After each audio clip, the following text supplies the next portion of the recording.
I got my PhD in the field of organic chemistry, postdoc at Stanford University, joined the group of a man who was going to win a Nobel Prize in chemistry, voted one of the top 50 most influential minds in the world. I was a visiting scholar at Harvard University.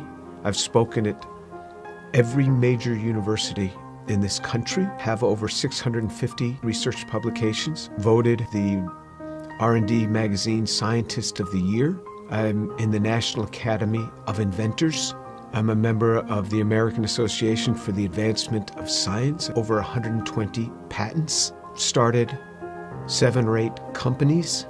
We work in areas that range from medicine to material science to electronics, computer memory, medical devices. We work across a broad range of areas. But more than any of that, what means the most to me is that I'm a Jew who believes that Jesus is the Messiah.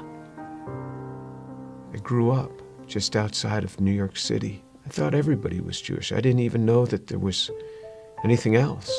I had no particular interest in that, other than when all my friends were getting bar mitzvahed or bat mitzvahed, and then I would attend, of course, every week. There was never really any excitement for me. I remember once I even tried to talk to a rabbi. He just brushed me off. There was very little explanation for me. I remember when I went to college, I started meeting a number of people that said that they were born-again Christians, which was sort of an odd term. What's born again? What do you mean, born again? One person saw me in the laundry room. He said, "Do you mind if I give you an illustration of the gospel?" And I remember we sat there and he actually started to draw a picture. A cliff with a man on one side, and he drew a little man, and then another cliff with God on the other side, and a big chasm in between that he labeled with sin. And I looked at him, I said, "I'm not a sinner. I've never killed anyone. I never robbed a bank. How could I be a sinner?" And he had me read a verse from the Bible, "For all have sinned and fall short of the glory of God." In modern Judaism, we never really talked about sin. I don't remember ever talking about sin in my home. So he turned to another passage. Jesus said, "I say to you that everyone who looks upon a woman with lust for her has already committed adultery with her in his heart." Pow! I felt just as if I'd been punched right in the chest. Here I was, new in college. I didn't think anybody knew. I would pick up these magazines and I became addicted to pornography. It was just through those magazines. And all of a sudden, something that's written in the Bible, somebody who lived 2,000 years ago is calling me out on it. And I felt immediately convicted. And that now I realized I was a sinner. When I read in the scriptures what sin is, then I knew I was a sinner. How am I going to get to God? We Jews know this better than anyone else.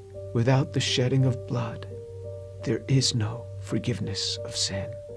This description in Isaiah 53 of how he will bear upon himself my sin, the things that I had done, and this was him. This was the man that took this upon himself on the cross. The perfect God comes and gives himself for us. He is the one that gives himself for us. I started to realize how Jewish the New Testament is. This book is so Jewish. The New Testament is so Jewish. It's all around Jewish people. And then on November 7th, 1977, I was all alone in my room. The realization that Yeshua is the one who died on the cross. And I said, "Lord, I am a sinner. Please forgive me. Come into my life." And then all of a sudden, someone was in my room.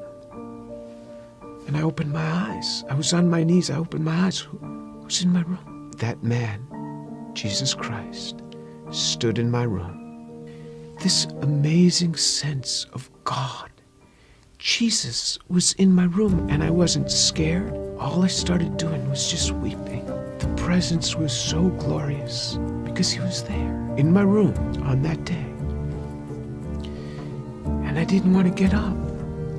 And this amazing sense of forgiveness just started to come upon me. That was him. Finally, I got up. I didn't know what to do. I didn't know who to tell. Here's this Jewish kid from New York City. What am I going to say? My cousins were shocked. How could you do that? You're Jewish. Telling my mother how I had invited Jesus into my life. She didn't say much. She was weeping. She told my father they weren't happy at all. And she said, I don't blame them for killing Jesus after the things that he said. Who is he to come against these religious leaders that have dedicated their lives to helping people and to tell them that they are whitewashed tombs? Who is he, this young man in his 30s, to say this to these scholars? He got what he deserved.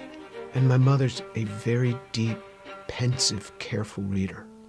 She read from Genesis right on through the Tanakh, the whole thing. When she got done, I said, what did you think?